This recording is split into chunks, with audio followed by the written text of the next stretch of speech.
안녕하세요. 공인회계사 감정평가사 곽상빈입니다. 이번 시간에는 지난 시간에 이어서 부동산 처분할 때 반드시 알아야 되는 것들 두 번째 시간입니다. 일단 첫 번째로 공제되는 필요 경비를 확인해서 그만큼 세금을 줄이는 노력을 해야 된다는 것입니다. 필요 경비는 양도가액에서 공제되는 항목입니다. 그래서 이 금액이 많을수록 세금이 감소한다는 걸 의미하죠.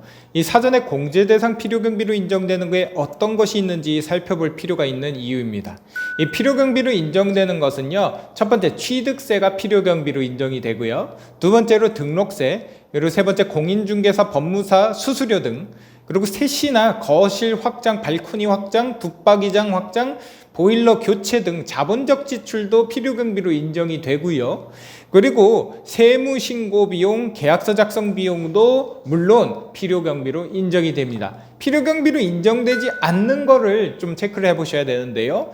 인정되지 않는 건 도배공사 비용, 싱크대 교체 비용, 욕조 교체 비용 등 이 수리비 성격이거나 아니면 이자, 위약금, 연체이자 이런 건 필요 경비로 인정이 되지 않기 때문에 주의해야 됩니다. 이 장기 보유 특별 공제를 두 번째로 활용하라. 이거는 장기 보유 특별 공제가 굉장히 크기 때문이죠. 이 장기 보유 특별 공제는 6에서 80%까지 적용이 됩니다. 하지만 3년 미만 보유하면 이 공제를 받을 수가 없기 때문에 3년 이상 보유해야 공제를 받을 수가 있습니다. 장기 보유 특별 공제. 그리고 80%의 공제율은 언제든지 축소될 수 있기 때문에 그때 해마다 이게 비율이 80%가 유지되고 있는지 체크해 봐야 되고요. 사전에 얼만큼 공제받을 수 있는지는 세무사님 상담을 받거나 아니면 직접 세무서에다가 물어보시는 게 좋겠습니다. 세 번째로는요, 양도세 대납 금액은 양도가액에 해당한다는 걸 이제 체크를 하셔야 되는데요. 이 양도세를 매수자가 부담하는 식의 계약을 할 수가 있습니다. 그때는 이제 이러한 내용은 계약서에 반영이 돼서 유효한 계약입니다. 그리고 계약서에 반영된 양도세 대납 금액은 양도가액에 해당돼서 양도세가 또 부담이 되겠죠. 그거 유의하셔야 되고요. 그리고 네 번째로 취득가액 환산도 절세법의 하나라는 걸 잊지 마시기 바랍니다. 이 취득 당시에 계약서를 분실하거나 취득가액이 너무 낮으면 양도 차익이 커져서 세금 폭탄 먹을 수 있겠죠. 취득가액을 환산할 수가 있습니다. 근데 이 현행세법에서는 취득 시 실제 거래가액이 없는 경우에 매매사례가액, 없으면 감정가액, 없으면 환산가액을 취득가액으로 할 수 있도록 하고 있습니다. 그래서 이걸 좀 체크해 보셔야 되고요. 감면주택 양도는 다음을 주의하라. 이게 제가 이제 요약을 해왔는데요. 이 취득 시기나 아니면 취득 유형 등에 따라서 감면 요건이 달라집니다. 따라서 반드시 전문가를 통해서 감면 여부를 확인을 해봐야 되고요. 그 밖에 감면주택이 다른 일반 주택의 비과세와 중과세 판단에 어떤 영향을 주는지도 이해해야 됩니다. 예를 들어보죠.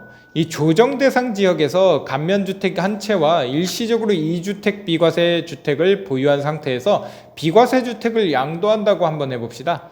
이때 이 주택이 실거래가액 9억 원이 넘는 고가주택인 경우 과세되는 부분은 일반과세가 적용될까요? 아닙니다.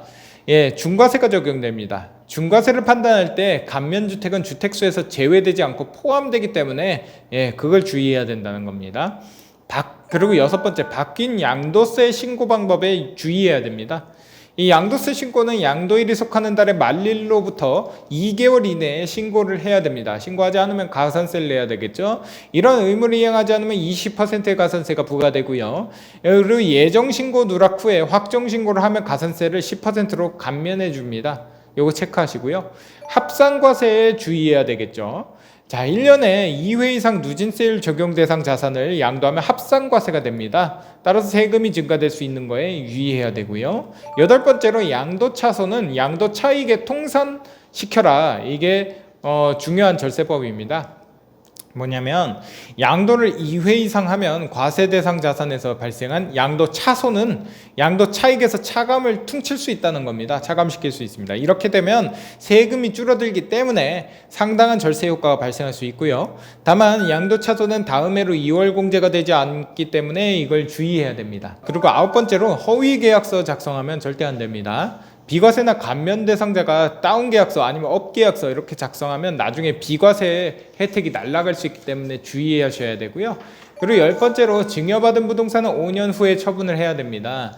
이 증여받은 부동산을 증여받은 날로부터 5년 내에 처분하면 증여자의 취득가액으로 양도세를 계산하는 2월과세 제도가 적용되기 때문에 그렇습니다. 다만 수증자가 이제 증여받은 자가 1세대 1주택 비과세 요건을 충족한 경우라면 2년 후에 처분해도 상관없습니다. 그리고 11번째 팁인데요. 가족 간의 거래 시에 양도 또는 증여 중에서 선택을 해야 됩니다. 양도세를 낼지 증여세를 낼지. 자, 일반적으로 양도세 세율이 낮은 경우에는 증여세보다 양도세가 유리하죠. 양도를 선택할 수 있긴 한데 대가 관계가 명백해야 양도소득, 양도로 볼 수 있겠죠. 그래서 실제 거래대금이 수수가 돼야 됩니다. 이거 자금 출처 조사도 나올 수 있어요. 만일 거래대금 관계를 입증하지 못하면 증여를 선택해야 되는데요. 이 경우에 부담부 증여, 즉 부채와 함께 증여하는 방식을 이용하면 순수한 증여보다는 세금을 감면받을 수 있습니다. 줄일 수 있겠죠.